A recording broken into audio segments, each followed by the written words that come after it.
when you look at them on film, like what do you see from a defense? I see a really good defensive line and really good linebackers. And they've had a few injuries up front. They have a guy that's out.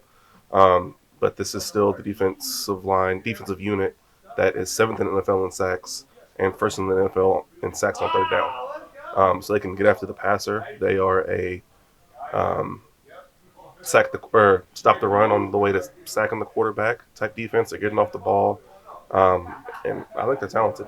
Now, you mentioned that front seven. I mean, obviously it starts with Shaq and Buckner. Can you just speak to just their impact and just how much you still see them playing at an elite level for that defense? Yeah, no, they can go. DeForest Buckner, still one of the premier pass rushing three techniques in the NFL. Shaq Leonard, he's been a forced fumble interception guy since he got in the NFL. But then there are other two linebackers, EJ Speed and Zaire Franklin. Those guys can play some downhill hitters. Yeah, and then you got Kwity Paye, Taven Bryan. You've got Samson, I forgot how to say his last, Ibukum. Like, those guys can go. They might not have the big name, but they can play. Um, and this is film study this week. We got to be on our P's and Q's. You got up against the Gus Bradley defense before, right? I'm going to be honest with you. I don't know. Maybe in the Seahawks days, maybe, or not? What years was you with the Seahawks? He was doing the Legion of Boom years. Oh, no. I'm not that old. I'm not that old. Woo. Well, No. I mean, what do you see with them that makes them so aggressive in those aspects of being able to get up to the quarterback and having a good tackling unit?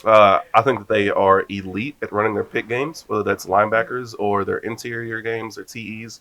And honestly, the way that their linebackers fit off of those on third downs is impressive. And I feel like that's a big reason why they've been able to sack the quarterback that many times on third down.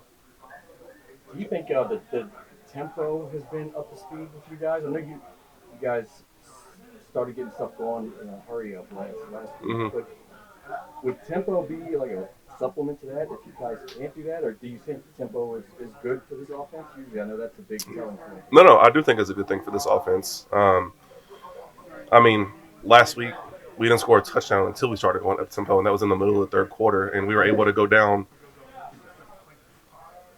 With a quarter and a half left in the game and score two touchdowns.